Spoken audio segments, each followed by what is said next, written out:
Welcome back, everybody. It's good to see you back here. For those of you who maybe didn't see me yesterday, I'm Rowley Keating from the British Library, but I'm here in particular because for the last few years it's been my privilege to chair the steering committee towards a national collection.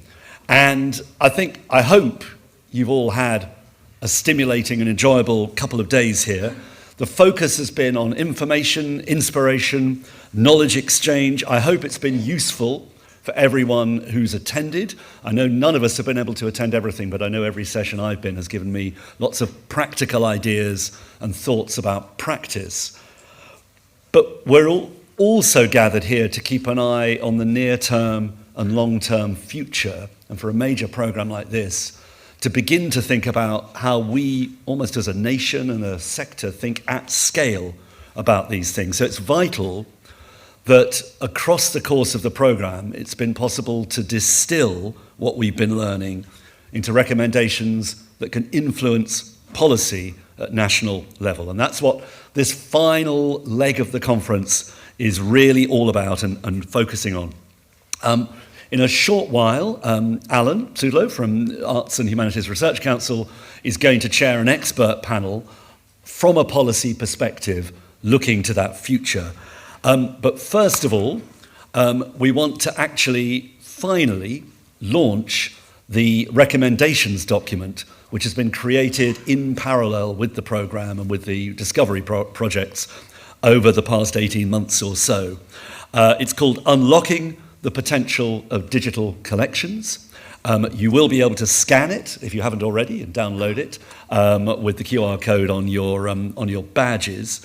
But to bring it to life and indeed talk through the framework and the recommendations that are coming out of this, I want to invite to this podium in a moment Chris Michaels from Human Economics, who's many of you will know a digital consultant who's worked very extensively across this sector and knows a lot about the intersection of digital technology and the practice of heritage and collections.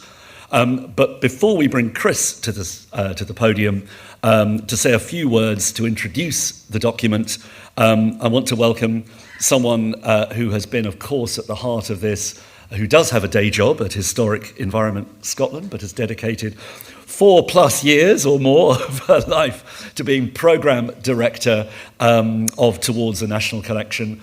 And I hope, as you maybe welcome her to the podium, you could also bring with her my thanks and those of everyone on the steering committee, because I don't get to say this publicly too much, to thank her for everything she's done for the programme. Please welcome Rebecca Bailey.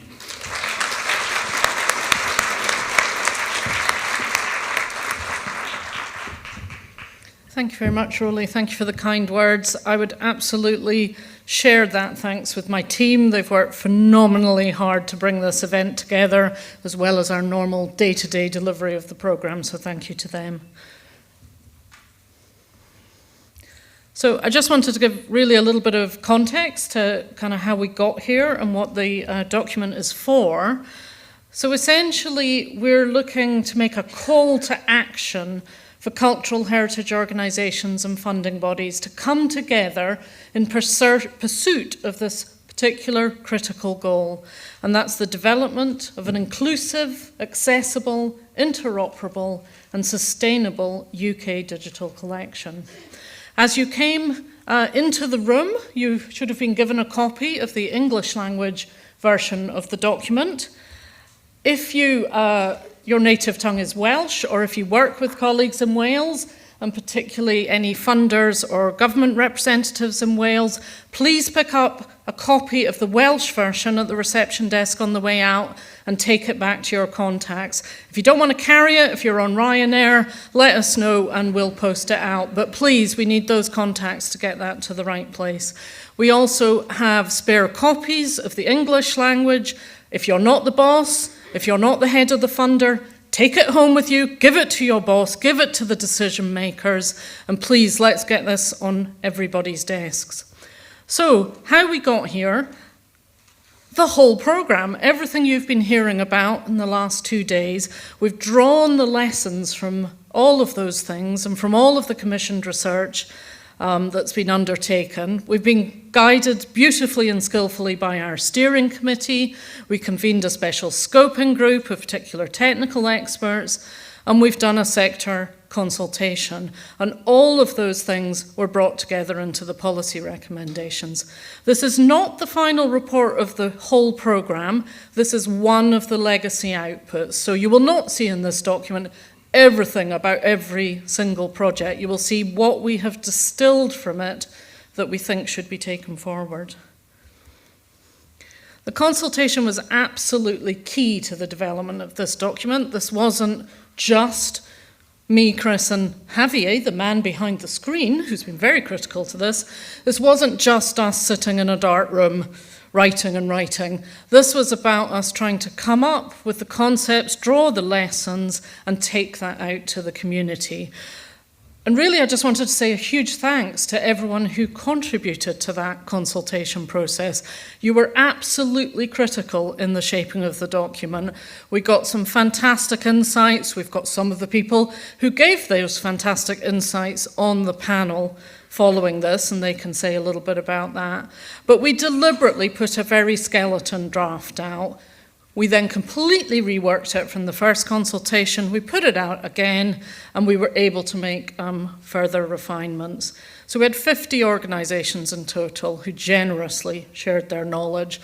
And please, this is the sector's document. This is your document. So all those people that contributed, thank you, this is yours. Luckily for me, Chris is going to deal with the actual recommendations, but I thought I'd give you this nice slide. We're quite pleased with the design of our document, and these are our 10 recommendations that Chris is going to whiz you through.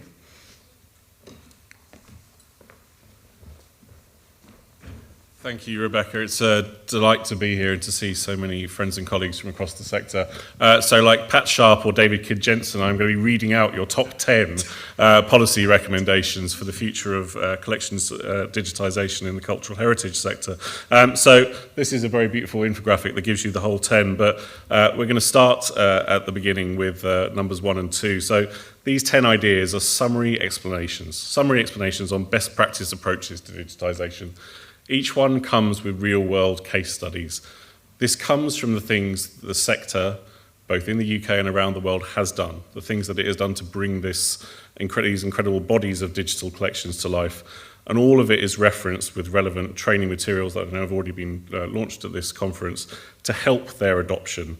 Our first recommendation starts with people, and people are the most critical part to all collections, because selection is where the act of any digitisation begins. What do you digitise? Who does it?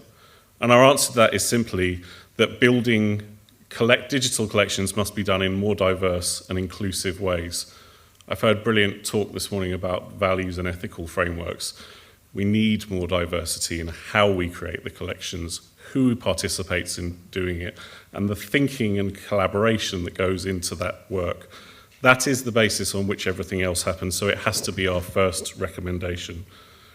The second recommendation we then have is about how to make the data for a UK digital collection. And our recommendation is that to build a collection, we need to have discoverable, and we need to accelerate how data is produced and how new technologies can be thought to kind of automate the speed and production of doing that. It's a critical part of this that what we have today is the result of decades of work. What we want tomorrow can be enriched, can go faster by the right application of process and the right bringing together of emerging technologies into how we create new data and share it with the world. The third one we have here is about skills. As I said, the collections we have today are built on this incredible body of work done by incredible people across this sector. Those skills need to be recognised, and we need to build upon them. The works in collection management, the works in digital collections development, they need to be the bedrock of everything that we do, but we need to enhance those and to build on and around them with new technical, developmental, and where necessary, process skills. So finding these kind of new ways to bring these to life has to be an investment on behalf of both the sector itself and from its funders to helping to to preserve the skills that are already there, but to expand them in the right way so that the more complex, ever more complex digital universe we sit in can be properly reflected back into the work that we create. The fourth, and inevitably possibly the most controversial of all of these, is about reuse and rights management. The most complex question since digital collections started being created has always been about how can they be reused, how can they be shared. Our solution is as simple as it can be in a very complex world, which is the best way to do this is to make things shareable under Creative Commons standards or equivalents, and to make, where they can be, to make them as open as possible. But we have to reflect in a very diverse and complex sector that isn't always possible. So to find the path to the most openness is the recommendation we make. And where you can, share the most widely that you can do. Everything becomes easier the more easily data is shared. Just to give you a little sort of sense of how this document works, and of course hopefully many of you have now got it in front of it, these recommendations are not just this kind of very high level version that I'm giving you now, they come with some depth around them. Taking this example here from the one I've just said, what we do with this is try and explain these out, give you more depths to do with it.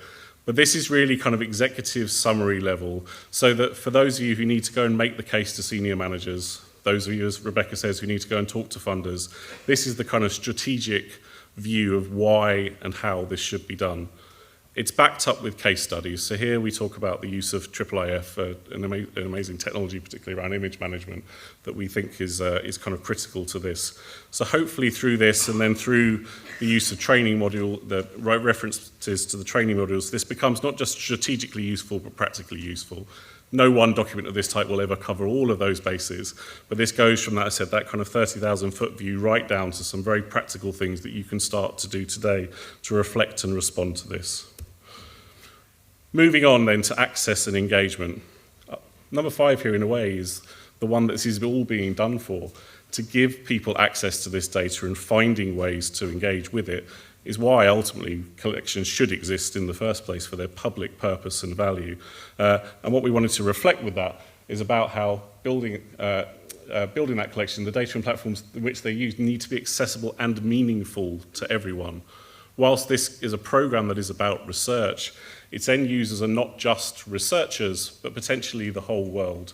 And finding ways that you can give people access to that data, make it available through exploratory and navigation tools, and the generous interfaces that enable engagement with it will ultimately make this better for everyone. Open data should always be machine readable, critical to this, and made available via direct data interfaces such as APIs. 6 is then about security. I happen to have sitting next to me a cultural institution CEO who's probably had to learn more about cybersecurity of collections than he ever wished to in the last year and a half. But it's true. We live in complex times for digital collections where the threats to them are meaningful. Many hundreds of millions of pounds, many hundreds of millions of hours, and the value of knowledge has gone and been created with digital collections. We don't want to lose them, either through error of practice, through fault of technology. And so finding ways to keep digital collections secure, again, has to be at the heart of how we think digital collections should be created for the future.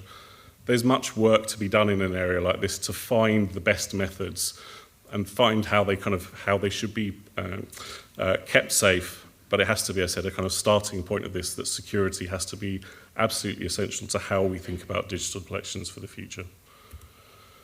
Moving on then to preservation, and it kind of is a question that sits closely to security, but again, we are creating resources with digital collections that shouldn't be available just for weeks or months or years, but should be developed and delivered and maintained with a view that they have the same kind of long-term legacy and permanency as those physical objects in collections that we start from in the first place. We are at a point of being able to adopt preservation frameworks, methods and approaches that see that responsibility for digital collections being as important as the preservation of the objects themselves. And so the adoption of those, the understanding of those, and the taking seriously of that by institutions that care for those digital collections is again part of our call to action here. 8 then is about moving on, it's about understanding the usage of digital collections. Again, real people use these collections every day, what do they think about the experience they have? Is it useful to the work they do? What work are they using it for? How, when and why people in their their full form are using this, again, has to be part of the questions that we ask about digital collections. Has to be part of what we ask every day. How can we make this better for people to access them? How, if teachers need access to our resources, do we understand those teachers' needs and give them the tools to be able to use it so it does become part of what happens in the classroom? And the same for all those other categories of users. But starting with an insight and understanding of who our users are and what they want from our digital collections, again, has to be part of the way we think about the creation, management of these for the future. 9 then is models and frameworks. And in a way, this is an example of a kind of model and framework.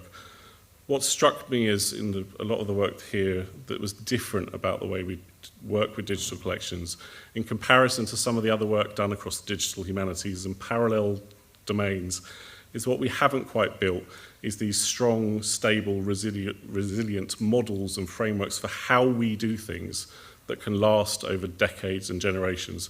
There are incredible examples out there in the digital humanities of kind of approaches to how digitization happened that have begun 10 years, 20 years ago, evolved over time and been involved and repeatedly invested in so they continue to remain state of the art.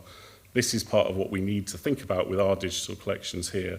Standard methodologies, standard approaches to processes, documented, maintained, managed, and evolved over time so they can keep getting better. And the more we can kind of standardize those things, the more others can participate in doing them. Not just the big institutions, but the small collections holders. The more diverse and different parts of the types of collections that are out there, the more we can standardize and build shared processes, the easier it is for everyone to participate in doing this. And our last and final recommendation is about experimentation. We have, in these digital collections, phenomenal, global, world-class resources for doing research and doing innovation with. We should treat them both with the respect and value that preserves as being tools for research, but also continue to find new ways to experiment with them. There are many unsolved problems in how certain types of digitization happens, many unsolved opportunities in how digital cultural heritage data could be used by industry, used by other types of research to unlock problems and questions that are only really being asked now. And that willingness to share and participate in experimentation, again, critical to how we look towards the future for this. I'm going to hand back to Rowley in a second, but to say this top 10 is a kind of, I said, the beginning of a model and framework for thinking about the future of this. It's not the only things we have to do, but we think it's the essentials from which to build the rest. So it's been a pleasure working with you. As I said, this represents the collective view of 50 institutions in the country. So thank you for your time and participation. Rowley, back to you. Thank you very much. Thank you. Well done, Chris. Chris, thank you for that superbly concise summary of an extremely rich document, which I know we're going to be talking about not just for the rest of this afternoon, but for a long time to come across the sector. I think really without further ado, this final slide says the work starts now, and indeed it does, because although we've been looking back over the last couple of days at 3 remarkable years of discovery work and precursor projects before that, all of this is a journey into the long-term future about the resilience, quality, access, meaning of the collections we look after. So to host a policy panel to talk about all the implications of this, please welcome Dr. Alan Sudlow and guests from AHRC. And please, thanks again to Rebecca and Chris for that presentation.